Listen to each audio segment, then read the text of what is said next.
Hello student. Welcome to my YouTube channel base of education mantra. आज हम आपके लिए लेकर आए हैं सामाजिक विज्ञान के सभी मानचित्र, वो भी एक ही वीडियो में। अब आपको अलग अलग मानचित्र देखने की ज़रूरत नहीं है। हमारी वीडियो को देखने के बाद आपको क्या है, सारे मानचित्र कम्प्लीटली रूप से तैयार हो जाएंगे। इस वीडियो में हम इतिहास और भूगोल के सभी मानचित्रों को इसमें कंबाइन किए हैं, जो आपको 5 नंबर दिलाने के लिए बहुत ही काफ़ी है। 2 नंबर इतिहास से आएंगे और 3 नंबर आपके भूगोल से। तो मानचित्र एक ऐसा पार्ट है कि इसको हम थोड़ी सी मेहनत करके 5 नंबर अपने फिक्स कर सकते हैं। तो आज की इस वीडियो में आप पूरी अंत तक देखिए, और आपको क्या है कि 5 नंबर जो मानचित्र है आपको इस वीडियो से मिल जाएंगे। इस वीडियो को पूरा अंत तक देखना। इसी वीडियो में आपको ऐसे ऐसे मानचित्र दिया जाएगा जो आपके एग्जाम में इसमें से ज़रूर ही पूछा जाएगा। ये क्या है, संपूर्ण मानचित्र है, इसलिए अगर इसे आपने नहीं देखा तो आपने कुछ भी नहीं देखा। इसलिए क्या है, एक ही वीडियो में सारा मानचित्र। तो चलिए हम शुरू करते हैं, एक एक को देखते हैं। तो सबसे पहले हम शुरू करते हैं इतिहास के मानचित्र। जो इतिहास के बुक में आपको क्या है, 2 नंबर की जो मानचित्र दिया गया है। तो इतिहास में क्या है, आपके पार्ट 2 भारत में राष्ट्रवाद के उदय, और इस चैप्टर से आपको क्या है, मानचित्र वर्ग दिया गया है। तो आप पहले हम देखते हैं कि भारतीय राष्ट्रीय कांग्रेस के प्रमुख अधिवेशन को हम करने वाले हैं, जिसमें से आपको क्या है, कलकत्ता अधिवेशन जो सितंबर 1920 में हुआ था, और दूसरे नंबर पर क्या है, नागपुर अधिवेशन जो दिसंबर 1920 में हुआ था। और बस आपको ध्यान देने वाली बात है कि दोनों अधिवेशन क्या है, 1920 में हुआ था, एक सितंबर में एक दिसंबर में। समस्या ये है कि हम याद कौन सा करें कि कौन पहले आएगा। तो आप कलकत्ता को देखें, अगर कलकत्ता को हम इंग्लिश में लिखते हैं तो सी आता पहले, ठीक है। और नागपुर को अगर लिखेंगे तो हम एन आएगा। तो आप दोनों देख लें कि दोनों में से सबसे पहले कौन आता है, सी आता है। ठीक इसी तरह मंथ में भी क्या है, सितंबर पहले आएगा और दिसंबर बाद में। तो इस हिसाब से हम याद कर सकते हैं कि सितंबर यानी कि कलकत्ता, और दिसंबर यानी कि नागपुर। तो इस तरीके से क्या हम अपने माइंड में ये याद कर सकते हैं कि सबसे पहले कौन से अधिवेशन हुआ, क्योंकि एग्जाम में डायरेक्ट कलकत्ता अधिवेशन देकर नहीं पूछेगा। एग्जाम में यही पूछेगा कि कांग्रेस का अधिवेशन सितंबर 1920 में हुआ था, उस जगह का नाम। तो आपको ये पता होना चाहिए कि कलकत्ता अधिवेशन ही सितंबर 1920 में हुआ था, और नागपुर अधिवेशन दिसंबर 1920 में। और मद्रास अधिवेशन जो हुआ था 1927 ईस्वी में हुआ था। तो इसको आप कंप्लीटली याद करें। तो चलिए इस चैप्टर के दूसरे पार्ट को हम देखते हैं। दूसरा पार्ट हमारा क्या था, भारत में राष्ट्रीय आंदोलन से संबंधित महत्वपूर्ण जो स्थल है, इसके बारे में हम देखने वाले हैं। तो चंपारण, चंपारण कहाँ पर है, ये बिहार राज्य में है। तो ये जब महात्मा गांधी जी 1915 ईस्वी में जब दक्षिण अफ्रीका से भारत आए हैं, तो 1 साल तक इन्होंने क्या है, भारत के क्षेत्रों का भ्रमण किया। तो सबसे पहले इन्होंने 1917 ईस्वी में क्या है, चंपारण गए। वहाँ पर क्या है, गांधी जी के द्वारा नील के किसानों के लिए सत्याग्रह किया गया था। और दूसरे पार्ट में हमें करना क्या है, दूसरे में खेड़ा सत्याग्रह जो गुजरात में था, ये 1917 में किसानों के लिए सत्याग्रह था। तीसरा क्या है, अहमदाबाद है, गुजरात में था। 1918 में गांधी जी द्वारा क्या है, सूती कपड़ा मिल मजदूरों के लिए सत्याग्रह उन्होंने चलाया था। और चौथे नंबर पे आपको क्या है कि मैप में फिल करना है, जलियांवाला बाग हत्याकांड ये कब हुआ था, 13 अप्रैल 1919 को हुआ था। और ये कहाँ पर है, अमृतसर पंजाब में। तो आपको बस इतना तैयार करना है कि मैप किस तरीके से पूछता है। डायरेक्ट जलियांवाला बाग हत्याकांड आपको नहीं पूछेगा, और उसमें आपको ये भी ध्यान रखना है कि अगर ये पूछ रहा है तो जलियांवाला बाग हत्याकांड, तो आपको ये ध्यान देना है बेटा कि वहाँ पर अगर आपसे शहर का नाम पूछे तो आपको अमृतसर का नाम देना है। अगर आपके से राज्य का नाम पूछे तो पंजाब। जैसे पूछ दे कि यह वह स्थान है जहाँ पर या उस शहर का नाम लिखिए जहाँ पर जलियांवाला बाग हत्याकांड हुई थी, तो आप शहर में अमृतसर लिखेंगे। अगर राज्य का नाम पूछे तो पंजाब। फिर चौरी चौरा की एक घटना घटी थी 5 फरवरी 1922 को गोरखपुर में। एक गोरखपुर कहाँ पर है, उत्तर प्रदेश राज्य में। क्या हुआ था यहाँ पर, एक हिंसक घटना के द्वारा गांधी जी के द्वारा क्या है, असहयोग आंदोलन को स्थगित कर दिया गया। फिर आगे आपको क्या है, दांडी फिल करना है। दांडी कहाँ पर, गुजरात में है। गांधी जी के द्वारा क्या है, नमक कानून तोड़कर क्या किया गया था, सविनय अवज्ञा की शुरुआत किया गया था। अब हम एक एक करके क्या है, मैप में इनकी लोकेशन देखते हैं। तो सबसे पहले राष्ट्रीय कांग्रेस के जो अधिवेशन हुए थे, इनको हम देखते हैं। तो राष्ट्रीय कांग्रेस के अधिवेशन हमने देखा था कि 3 हुए थे, कलकत्ता। तो इसकी लोकेशन आप भारत के मैप में आप देख लीजिए कि कलकत्ता अधिवेशन सितंबर 1920 में हुआ था। फिर यहाँ पर आप देख पा रहे हैं कि नागपुर, नागपुर कहाँ पर, महाराष्ट्र राज्य में है। तो ये नागपुर जो अधिवेशन हुआ था दिसंबर 1920 में हुआ था। फिर इसके बाद तीसरा जो अधिवेशन हुआ था जो इम्पोर्टेंट है, मद्रास मद्रास अधिवेशन जो हुआ था ये 1927 ईस्वी में हुआ था, और ये कहाँ पर है, तमिलनाडु राज्य वर्तमान में है। तो ये कांग्रेस के 3 अधिवेशन ही महत्वपूर्ण है, क्योंकि बाकी जो क्या थे हमारे सिलेबस से हटा दिया गया, तो इसे आप याद रखें। अब देखते हैं हम राष्ट्रीय आंदोलन से संबंधित जो स्थल है इसको हम देखते हैं। तो ये आपके क्या पहले चैप्टर से है, भारत में राष्ट्रवाद का उदय। तो यहाँ पर हम देखेंगे कि जो जलियांवाला बाग की घटना घटी थी, ये पर कहाँ पर घटी थी, ये अमृतसर में। अमृतसर कहाँ पर है, पंजाब में। तो इससे क्या है, भारत के मैप में इसकी लोकेशन को आप याद रखें। फिर चंपारण सत्याग्रह कहाँ पर हुआ था, बिहार में। किस लिए हुआ था, नील की खेती के लिए हुआ था। और गोरखपुर देख लीजिए लोकेशन, गोरखपुर कहाँ पर है, ये आपकी क्या है, उत्तर प्रदेश राज्य में है। चौरी चौरा की जो घटना घटी थी गोरखपुर में, ये आपके कहाँ पर, उत्तर प्रदेश राज्य में है। तो इसको भी आप याद रखें। फिर अहमदाबाद, अहमदाबाद कहाँ पर है, ये भी गुजरात में आपके है। फिर यहाँ पर क्या है, खेड़ा, खेड़ा सत्याग्रह कहाँ पर, ये गुजरात में किसानों के लिए हुआ था। अहमदाबाद क्या है, मिल मजदूरों के लिए हुआ था। फिर यहाँ पर दांडी, दांडी यात्रा, यहाँ पर क्या है, महात्मा गांधी जी ने क्या है नमक कानून तोड़ा था, ये कहाँ पर है, ये भी क्या है, गुजरात में। तो भारत के मैप में आप क्या है, इनकी लोकेशन को देखते चलें कहाँ पर फिल करना है। चलिए अब आगे देखते हैं। अब हमने देखा कि इतिहास के चैप्टर में हमने क्या है कि जो भी मैप थे इसको हमने कंप्लीट रूप से तैयार कर लिया। तो अब चलते हैं भूगोल की बुक में, हम देखते हैं क्या क्या मैप है जो एग्जाम की दृष्टिकोण से महत्वपूर्ण या आने ही आने हैं। अब भूगोल में हम देख रहे हैं कि भूगोल में क्या है, सबसे पहला चैप्टर आपका क्या है, संसाधन विकास में क्या है, मिट्टियों के प्रकार के बारे में। मिट्टी के प्रकार के बारे में आपसे पूछा जाएगा। तो इसमें सबसे पहले आपकी पर्वतीय मृदा हो गई, जलोढ़ मृदा, शुष्क या मरुस्थलीय मृदा, काली मृदा और लाल एवं पीली मृदा। एग्जाम की दृष्टिकोण से ये मृदा बहुत ही महत्वपूर्ण है। चलिए भारत के मैप पे इसकी लोकेशन हम देखते हैं, और एग्जाम में आप देखेंगे कि इस चैप्टर से, इस मैप से कोई ना कोई क्वेश्चन आपको देखने को ज़रूर मिलेगा। तो इसलिए आप ध्यान से देखिएगा कि जिससे अगर मैप में अगर इस मृदा से अगर क्वेश्चन आए तो आपसे गलत ना होने पाए। तो सबसे पहले हम देखते हैं कौन से पर्वतीय मृदा को। तो पर्वतीय मृदा क्या है हमारा, पर्वतीय मृदा नाम से स्पष्ट होता है कि ये मृदा जो है ये कहाँ पर, पर्वतीय क्षेत्रों में ही आपको देखने को मिलेगी। तो ये जो पर्वतीय मृदा है, आप ग्रीन कलर का जो देख रहे हैं, जहाँ जहाँ ग्रीन है, ये उस राज्य में ये पर्वतीय मृदा मिट्टियाँ फैली हुई है। तो इसमें क्या है, आपका जम्मू कश्मीर हो जाएगा, हिमाचल प्रदेश हो जाएगा, और कहा है उत्तराखंड हो जाएगा, और सिक्किम हो गया, आज क्या है, सिक्किम हो गया आपका, अरुणाचल प्रदेश का भी कुछ क्षेत्र इसमें आता है, किसमें, पर्वतीय मृदा में। फिर इसके बाद हम देखते हैं पर्वतीय मृदा के बाद क्या है आपका, है दूसरे नंबर पे क्या है, जलोढ़ मृदा। जलोढ़ मृदा क्या है, ये कहाँ कहाँ फैला हुआ है, आप देख पा रहे हैं कि जलोढ़ मृदा कहाँ कहाँ फैला हुआ है, पंजाब, हरियाणा, यूपी, बिहार, पश्चिम बंगाल, असम एवं क्या है, आप देख रहे हैं कुछ पूर्वी तटीय के भी क्षेत्रों में भी क्या है, जलोढ़ मृदा फैली हुई है। अब इसी तरह आपको मैप में आएगा, इसकी क्या है, आपको क्या है, लोकेशन दर्शाना पड़ेगा कि कौन सी मृदा कहाँ तक फैली हुई है।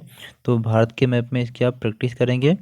तो प्रैक्टिस करने के लिए ब्लैंक मैप लेकर आपको इस क्या है बार बार फिल करना पड़ेगा, जिससे कि आपको ये कम्प्लीटली रूप से तैयार हो जाए।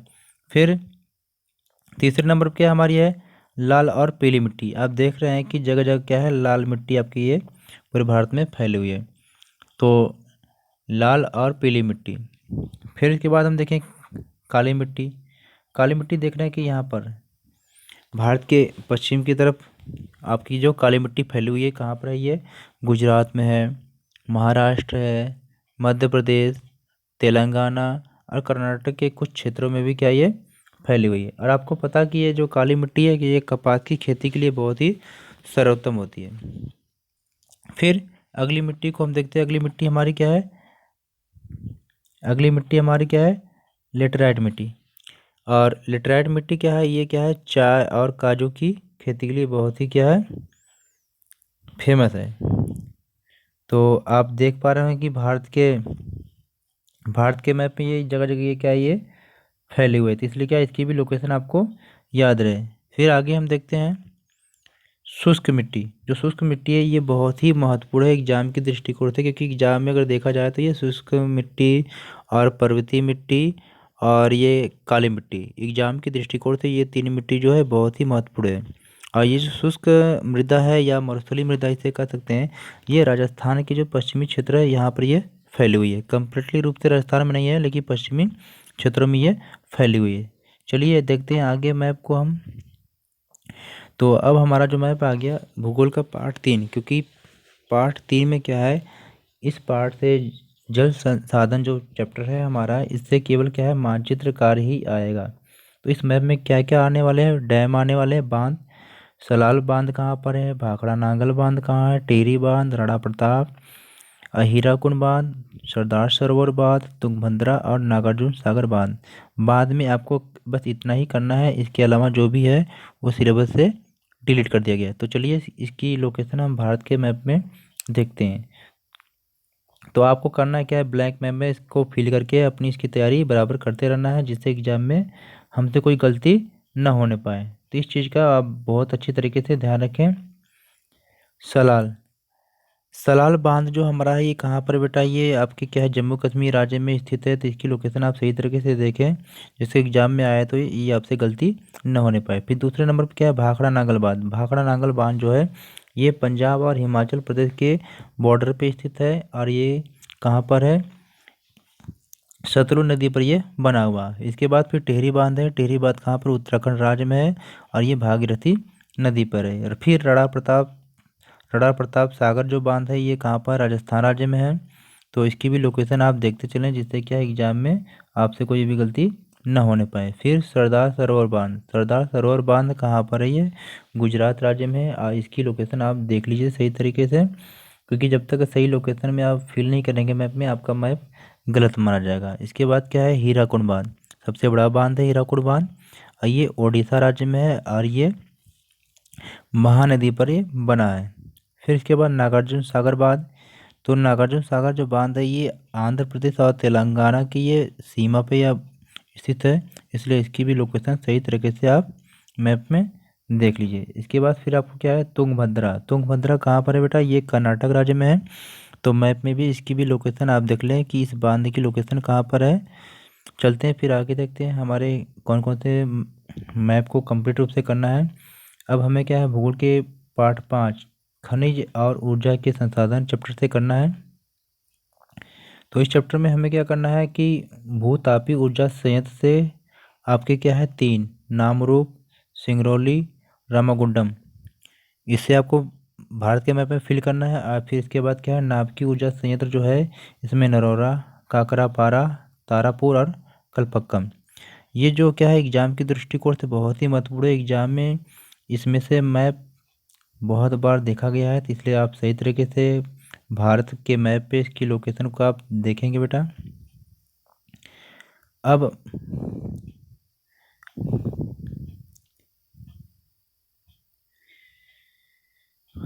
क्या है भूतापीय ऊर्जा, भूतापीय ऊर्जा संयंत्र के रूप में हमें क्या है करना है भारत के मैप में नापरूप, नामरूप, नामरूप कहाँ पर है, ये हमारे क्या है ये असम राज्य में स्थित है। तो इससे की लोकेशन आप सही तरीके से देख लें, जिससे कि आपको फिल करने में कोई भी गलती ना हो। और फिर सिंगरौली, सिंगरौली कहाँ पर है, ये क्या है हमारे मध्य प्रदेश राज्य में स्थित है। तो इसको भी लोकेशन आप देख लें। फिर दूसरा क्या है रामागुंडम, रामागुंडम भी कहाँ पर है, ये आपके तेलंगाना राज्य में स्थित है, तो इसलिए इसकी भी लोकेशन आप सही से देख लें। फिर चलते हैं आगे, देखते हैं हम आगे के मैप में हम देख रहे हैं कि नाभिकीय ऊर्जा संयंत्र है। नाभिकीय ऊर्जा संयंत्र से संबंधित हमारे कुछ स्थान है, इसको भी देखते हैं। नरौरा, नरौरा कहाँ पर बेटा है, ये आपके उत्तर प्रदेश राज्य में स्थित है, इसको भी आप देख लीजिए। फिर दूसरे नंबर पे काकरापारा, काकरापारा कहाँ पर है, ये गुजरात राज्य में स्थित है। और फिर तारापुर, तारापुर कहाँ पर है, महाराष्ट्र राज्य में स्थित है।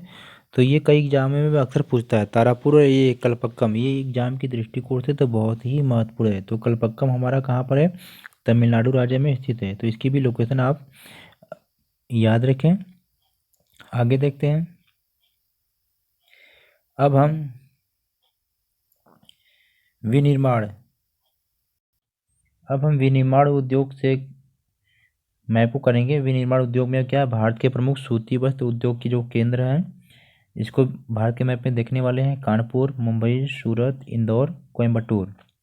फिर इसके बाद इसी चैप्टर से हम क्या करने वाले हैं, भारत के प्रमुख लौह एवं इस्पात उद्योग के केंद्र को भी देखने वाले हैं। बोकारो, जमशेदपुर, भिलाई, विजयनगर, दुर्गापुर और सलेम।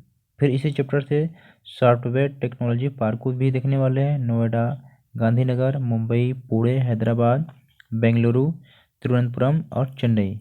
ये एग्जाम की दृष्टिकोण से बहुत ही महत्वपूर्ण है, इसलिए इसे छोड़ना बिल्कुल नहीं है। तो चलिए इसकी लोकेशन हम देखते हैं भारत के मैप पे एक एक करके। तो सबसे पहले भारत के प्रमुख सूती वस्त्र उद्योग के केंद्र को हम देखने वाले हैं। किसे, भारत के सूती वस्त्र उद्योग के केंद्र। तो कानपुर, कानपुर को आप देख लीजिए बेटा कि इसे उत्तर भारत का मैनचेस्टर भी कहते हैं। ये कानपुर कहाँ पर है, हमारे उत्तर प्रदेश में ये है। तो कानपुर कहाँ पर, उत्तर प्रदेश में, इसकी लोकेशन आप देख लीजिए। फिर इंदौर, इंदौर कहाँ पर है, इंदौर आपके कहाँ पर है, मध्य प्रदेश में। सूरत, सूरत कहाँ पर है, किस राज्य में स्थित है, सूरत हमारे क्या है, गुजरात राज्य में स्थित है। तो इसको भी क्या है आप याद करते रहें।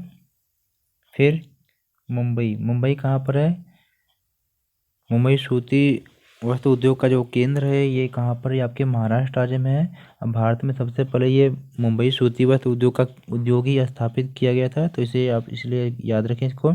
फिर कोयम्बटूर, कोयम्बटूर आपका कहाँ पर है, ये तमिलनाडु राज्य में है। तो इसकी लोकेशन सही तरीके से देखें, जिससे क्या है मैप में आपसे किसी भी प्रकार की कोई भी गलती न होने पाए। फिर आगे देखते हैं। फिर भारत के प्रमुख लौह और इस्पात उद्योग के केंद्र को भी अब देखने वाले हैं। बोकारो, बोकारो कहाँ पर है बेटा, तो जो बोकारो हमारा है ये जो बोकारो है आप इसको सही तरीके से देख लीजिए। बोकारो जो है कि झारखंड राज्य में स्थित है, तो इसकी लोकेशन आप सही तरीके से देखें जिससे आपसे गलती न होने पाए। फिर जमशेदपुर कहाँ पर है, जमशेदपुर भी क्या है आपकी झारखंड राज्य में ही स्थित है, तो इसको भी सही तरीके से आप देख लीजिए जिससे क्या है आपसे गलती न होने पाए। फिर दुर्गापुर, दुर्गापुर कहाँ पर है, पश्चिम बंगाल राज्य में स्थित है। और भिलाई, भिलाई कहाँ पर है, छत्तीसगढ़ राज्य में स्थित है, तो इसकी भी लोकेशन आप सही तरीके से मैप में देख लें जिससे कि आपसे कोई भी किसी भी प्रकार की गलती न होने पाए। क्योंकि हमें इस तरह से तैयारी करनी है कि मानचित्र में हमें 5 नंबर पूरे लेकर आने हैं। हमें बोर्ड की तैयारी इस प्रकार से करनी है जिससे हमें क्या है अच्छे स्कोर करने हैं। फिर विजयनगर, विजयनगर कहाँ पर है कि ये कर्नाटक राज्य में स्थित है। सलेम, सलेम कहाँ पर, तमिलनाडु राज्य में स्थित है। तो इसलिए क्या है हमने देखा कि भारत के प्रमुख लौह एवं इस्पात उद्योग की जो केंद्र है ये क्या है, इसको हमने सही तरीके से भारत के मैप में देखा। फिर आगे देखते हैं हम। अब भारत के मैप में हम क्या है सॉफ्टवेयर और टेक्नोलॉजी पार्क को भी देखने वाले हैं। नोएडा, नोएडा को आप देख रहे हैं बेटा कि ये उत्तर प्रदेश की पश्चिमी उत्तर प्रदेश में ये पड़ता है, लगभग दिल्ली के पास। बहुत सारे आप लोग क्या है मेट्रो के द्वारा क्या है नोएडा में घूमने भी गए होंगे और आते जाते भी होंगे। फिर दूसरे नंबर पे आप देख रहे हैं कि गांधीनगर, गांधीनगर कहाँ पर है, ये टेक्नोलॉजी पार्क हमारे गुजरात राज्य में है। फिर मुंबई है महाराष्ट्र राज्य में, पुणे ये भी क्या है महाराष्ट्र राज्य में। फिर हैदराबाद, हैदराबाद कहाँ पर है बेटा, ये तेलंगाना राज्य में स्थित है, इसलिए इसको भी आप सही तरीके से ध्यान रखें। फिर बंगलोर कर्नाटक राज्य में स्थित है।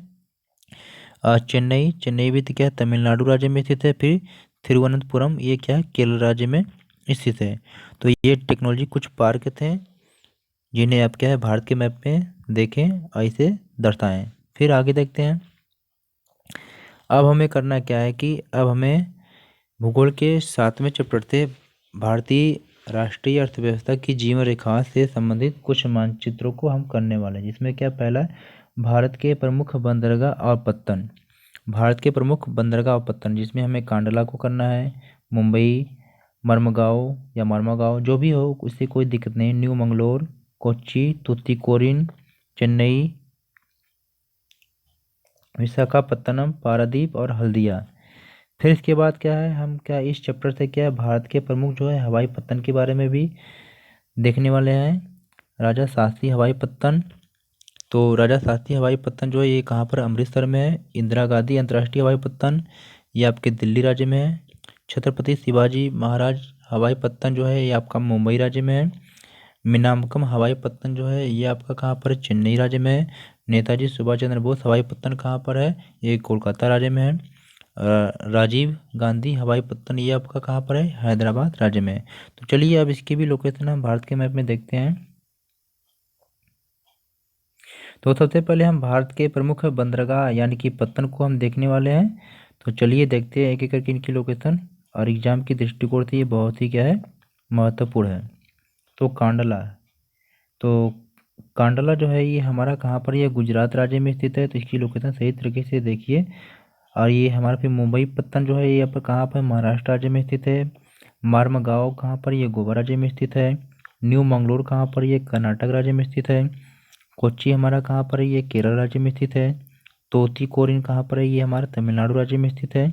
और चेन्नई कहाँ पर है, ये भी हमारे तमिलनाडु राज्य में ही स्थित है। विशाखापत्तनम आंध्र प्रदेश राज्य में स्थित है।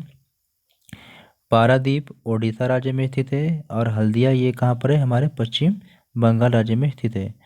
तो भारत के मैप में हमने बड़े अच्छे तरीके से क्या है, प्रमुख बंदरगाह एवं पत्तन को देखा।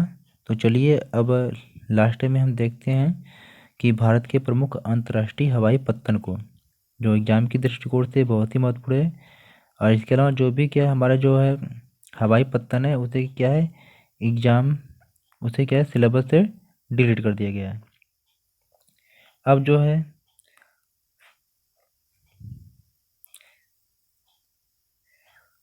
राजा सासी हवाई पत्तन, राजा सासी हवाई जो पत्तन है ये कहाँ पर है, अमृतसर में है। अमृतसर कहाँ पर बेटा, ये पंजाब राज्य में है। फिर इंदिरा गांधी अंतर्राष्ट्रीय हवाई पत्तन कहाँ पर, ये दिल्ली राज्य में स्थित है। छत्रपति शिवाजी महाराज हवाई पत्तन कहाँ पर है, ये मुंबई में है। नेताजी सुभाष चंद्र बोस हवाई पत्तन कहाँ पर है, कोलकाता में है। ठीक इसी प्रकार क्या है, राजीव गांधी हवाई पत्तन कहाँ पर, हैदराबाद में है। और मीनामकम हवाई पत्तन कहाँ पर, ये चेन्नई राज्य में स्थित है। तो इस तरीके से हमने देखा कि हमने प्रमुख प्रमुख अंतर्राष्ट्रीय हवाई पत्तन को भी कंप्लीट रूप से तैयार कर लिया। तो आई होप आपने इस मैप को बहुत अच्छे तरीके से तैयार किया होगा। इस वीडियो को 2 या 3 बार आप क्या है देख लीजिए, और इसके बाद ब्लैंक मैप लेकर इसकी सही तरीके से प्रैक्टिस करिए, जिससे क्या है कि प्रैक्टिस करने के बाद आपके अंदर इतनी कॉन्फिडेंस आ जाएगा कि जब भी एग्ज़ाम में आएगा तो आप इसको क्या है मैप सही तरीके से कंप्लीट रूप से कर लेंगे। आपको किसी दूसरे पे भरोसे की ज़रूरत नहीं है। आप खुद अपना ऐसा करके जाइए कि 5 नंबर मैप से तो लेकर ही आए, क्योंकि 2 नंबर इतिहास से आएगा बेटा, और 3 नंबर आपकी भूगोल राज्य से, भूगोल के मैप से। तो हमें इस तरीके से मैप तैयारी करनी है जिससे कि आपसे कोई गलती ना होने पाए। अब आप हमारे अगर चैनल पर नए हैं तो हमारे चैनल को सब्सक्राइब ज़रूर करिए, क्योंकि हम आगे आने वाले टाइम में कुछ सभी चैप्टर के जो बहुत ही महत्वपूर्ण जो क्वेश्चन है या उसे हम आपको नेक्स्ट वीडियो में लाएंगे, जिससे क्या एग्ज़ाम में आप उसी क्वेश्चन को करके जाएंगे। और कमेंट बॉक्स में आप ज़रूर बताएं कि आपको ये वीडियो कैसी लगी, और इस वीडियो को ज़्यादा से ज़्यादा लाइक और शेयर करें, क्योंकि बेटा इस वीडियो को बनाने में बहुत ही समय लगा, इसलिए इस वीडियो को आप ज़्यादा से ज़्यादा अपने दोस्तों के साथ लाइक और शेयर ज़रूर करें। Okay, take care, good bye.